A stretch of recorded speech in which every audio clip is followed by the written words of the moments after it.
When you consider certain factors and look at the hard numbers from the 2019 NFL season, it's easy to see which NFL players are poised to improve in 2020 and which ones are bound to take a step back. Whether it was injuries, good luck, bad luck, age, or something else, some NFL stars didn't reach their full potential in 2019. Others, on the other hand, simply overachieved. It's bound to balance out this upcoming season though. So, here are 5 NFL stars who will improve in 2020 and 5 who will surely decline. Number 5. Improve. Bradley Chubb. Drafted 5th overall by the Denver Broncos in 2018, Chubb more than lived up to expectations in his rookie year. Forming a potent pass rushing duo with Von Miller, Chubb recorded 12 sacks and a pair of forced fumbles. Big things were expected of Chubb in his second season under defensive-minded head coach Vic Fangio. However, Chubb recorded just 1 sack in his sophomore season before suffering a season-ending ACL tear in Week 4 against the Jacksonville Jaguars. Chubb also recorded a mere 59.4 grade from Pro Football Focus in those 4 games he played. He simply wasn't his dominant self before the ACL tear, but expect Chubb to bounce back in a big way here in 2020. The Denver defense as a whole gradually improved as the season progressed. Miller, Chubb, and stud safety Justin Simmons will front a unit that acquired veteran Pro Bowlers Jurrell Casey and AJ Boye in offseason trades. Chubb is simply too talented to experience another down season. Expect him to easily hit double-digit sacks in 2020 and look for this Denver defense to be a top 10 unit. Big things are on the horizon for Chubb in the Mile High City. Number 5. Decline. Patrick Peterson. After earning Pro Bowl selections in each of his first 8 NFL seasons, Peterson failed to earn the nod in 2019. That was due in large part to his 6-game suspension for violating the league's PEDs policy. But take a simple glance at the numbers in 2019 and Peterson really didn't look like a Pro Bowler at all. He received a lackluster 68.6 grade from PFF while allowing 4 touchdowns as well as 65.8 completion percentage on targets thrown his way. It could have just been one bad year for Peterson, but he's entering his age 30 season and that's a popular age for corners to regress. So our guess is that Peterson continues to decline in 2020. He's no longer on the same level as premier shutdown corners like Stephon Gilmore, Richard Sherman, or Casey Hayward. At least, he wasn't in 2019. Don't be surprised if the gap widens even more in 2020. Number 4. Improve. Devin Singletary. Singletary tuned in a very solid rookie year with 775 rushing yards and 2 touchdowns, averaging an impressive 5.1 yards per carry. Singletary had to share some of the duties with ageless wonder Frank Gore in 2019, but with the latter now a member of the New York Jets, Singletary is now in prime position to secure a greater workload in the Bills' backfield. The 3rd-round pick out of Florida Atlantic displayed all the makings to be a true number 1 running back, so why wouldn't the Bills put the ball in his hands more? He's as flashy and elusive as they come, but he's more than ready for a workhorse role. Look for Singletary to be around the top 10 in rushing yards for the 2020 season. Sean McDermott is gonna maximize his potential following a superb rookie campaign. Number 4. Decline. Chris Godwin. Godwin was one of the top breakout players of the 2019 season, finishing with 86 receptions for 1,333 yards and 9 touchdowns. Only Michael Thomas and Julio Jones, the 2 best wide receivers in the NFL, had more yards than Godwin. Pretty impressive when you remember that Godwin is having to share targets with world-class wideout Mike Evans. Godwin also put up those numbers with quarterback Jameis Winston throwing 30 interceptions. On paper, he should fare just as well, if not better in 2020 with Tom Brady now throwing him the ball, right? Well, not exactly. The Tampa Bay Buccaneers also acquired Rob Gronkowski in a trade with the New England Patriots, giving Brady 5 quality weapons in Godwin, Evans, Gronk, Cameron Brate, and OJ Howard. Godwin now has even more sharing to do in regards to targets. Not only that, but Brady is not the vertical passer that Winston was. Godwin averaged a whopping 15.5 yards per catch last season. Brady's top target, Julian Edelman, averaged 11.2 yards per reception last season. What does it sound like? I don't know. What's that mean? What the f*** you think it means? What does that mean you're done? It sounds like a bunch of f***ing bullshit. I'm putting this whole f***ing town in my rear view. Brady focuses more on the slants and short passes, including plenty of checkdowns to his running backs. His game simply isn't built into Godwin's skill set as much as Winston's. The latter was the no risk it, no biscuit guy for Bruce Arians. This isn't to say Godwin will have a huge letdown season or anything, but don't expect him to be a top 5 in receiving either. Brady's gonna lean a lot on Gronk, whom he has so much chemistry with. And don't forget about Evans. Simply put, between the increased competition for targets and the likely decrease in yards per target, Godwin's 2020 campaign has regression written all over it. Number 3, improve. Odell Beckham Jr. You know you're great when 74 receptions and 1,035 yards is considered a major disappointment of a season. But such is life for Pro Bowler wideout Odell Beckham Jr., whose first season with the Cleveland Browns didn't exactly go as planned. Anything that could go wrong did go wrong for Beckham and the Browns offense in 2019. Beckham played through his sports hernia in 2019. The Browns' talent went to waste under first-year head coach Freddie Kitchens. Oh, and the atrocious offensive line that surrendered 41 sacks didn't help matters. And yet, Beckham still posted a respectable stat line that most NFL wide receivers can only dream of. Well, Beckham and the entire Browns team should expect a rebound in 2020.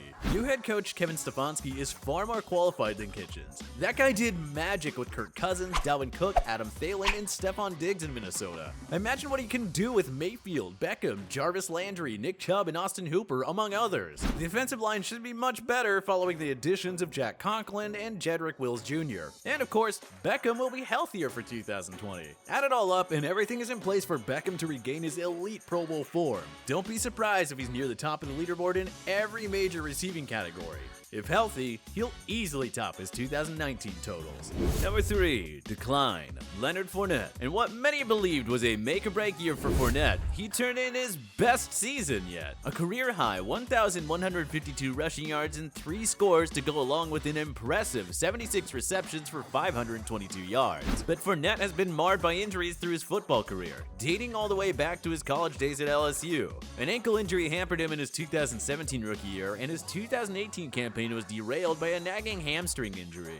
So asking Fournette to stay healthy and produce similar results from 2019 may be too much, especially if he's stuck on an awful Jags team. Without many weapons in the passing game, you have to expect defenses to stack the box against him. Even if he hits 1,000 rushing yards, Fournette most certainly won't put up those high receiving totals once again. Add it all up, and regression is inevitable for one of the league's hottest trade candidates. Number 2, improve. Quinnen Williams. The former Alabama star was expected to bring an immediate impact to the New York Jets front 7 in 2019. He was one of the most polished defensive prospects ever seen heading into the draft after all. But Williams recorded just 2.5 sacks and 0 forced fumbles in the 13 games he suited up for. Pro Football Focus also gave him a disappointing 67.4 grade for the 2019 season. But the good news for Williams is that, well, it was only his rookie season. Players aren't supposed to be at their best in their very first year. Williams boasts a world-class skill set, and he experienced enough growing pains in year 1.